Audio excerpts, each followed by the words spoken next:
Hi, Dr. Ariane from the Movement Paradigm. Today we are going to talk about 3 different reasons why you might have tight hamstrings.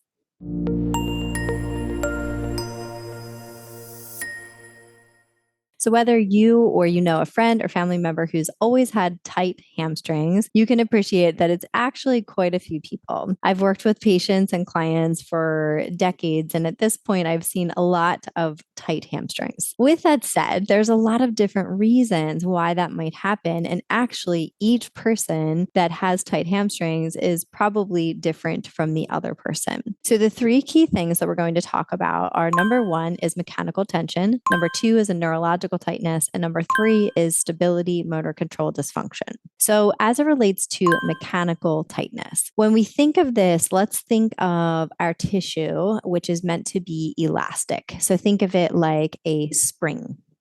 So we are creating tension and we are creating elasticity in our movement. Specifically, our fascial tissue, which surrounds our muscles, surrounds our organs, this fascial integrity, which is again what helps us to create this elasticity and tension, is meant to be able to move with our body.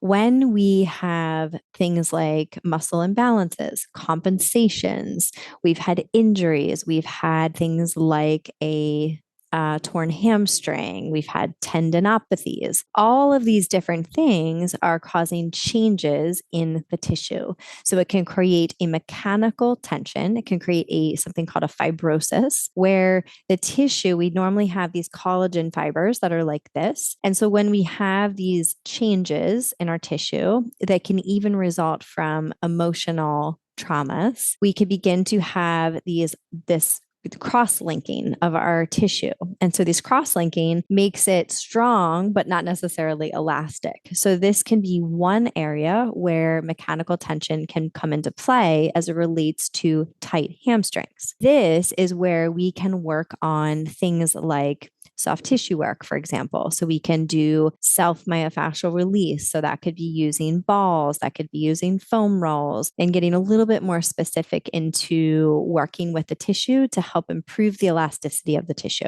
Number 2 is a neurological tightness. I see this quite frequently. So a neurological tightness can mean that there's increased neural drive to in this reference, the hamstrings or the posterior chain, the back of the body. So this can present often as when you go to, let's say, touch your toes or you're pulling your hamstring back, you get a lot of shaking. So there's a lot of, let's say, we call that increased neural drive.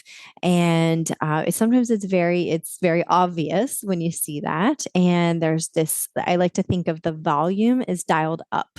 So when we think of inhibiting, we want to think of turning the volume down. So a lot of times the volume is turned up. And so there's a lot of neurological tightness. We can also think of neurological tightness or neurological influence as it relates to nerve tension. So if you've had, let's say, an example of something like sciatica in the past, then you might have had an acute nerve pain or burning or sensation. And so a few years later, maybe you haven't really addressed that completely.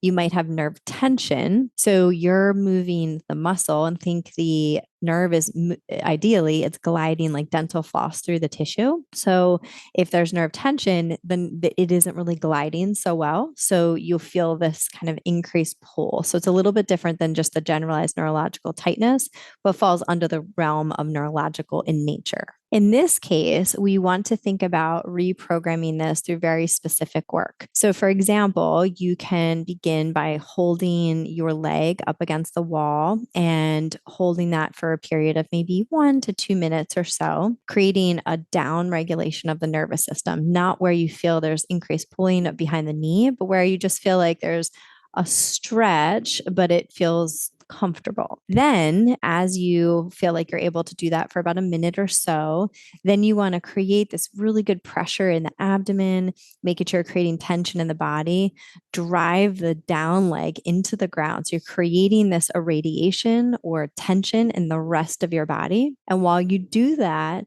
you actually want to actively first push into the wall, and then you're going to actually pull away from the wall. So you're actively engaging the leg. So, right, if the leg's up in the air, you're actively engaging it. So you're pulling it up. So you're actually really helping to reprogram the nervous system here in this case to be able to change your motion.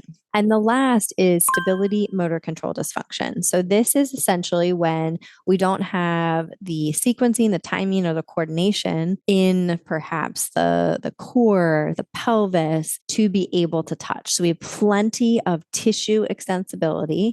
So, there's no fibrosis or, a lot of mechanical tension. Could sometimes look like neurological tightness. So, it might look a little different because you still can't touch your toes, maybe really, really limited. But really, all it is learning how to stabilize and sequence that pattern more effectively. So creating stability to be able to touch. And sometimes that can be, that's the easiest. After working with patients for many years, that is definitely the easiest to change. And an example of that is putting a block between your knees and putting your toes up on a board, putting your toes down on a board, reaching down to touch your toes. And that changes your weight shifting. It changes the activation of your core, your breath, and typically you're able to make a very quick change with that. So I recognize that it might be hard to self-assess with all of these things, but you can look at your history. For example, you can, have you had hamstring injuries? Have you had knee injuries? Has there been some trauma,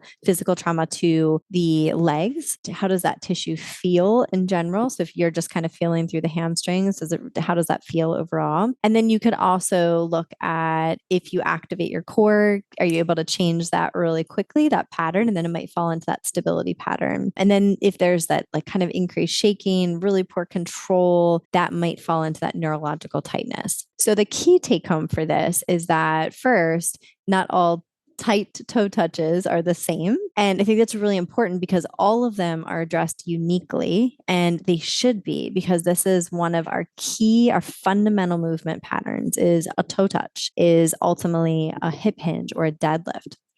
So we do want to optimize this pattern so that we can improve our overall function and performance in life. So hopefully this was helpful. If it was, give it a like, give it a share, and make sure to subscribe to our YouTube channel, The Movement Paradigm, for weekly tips on mindset, nutrition, and movement, of course. And make sure you check out all of our other information on diving deeper into core function, hip mobility, pelvic floor, and so on. So it can hopefully give you some more insight into your body and what you can do to optimize it.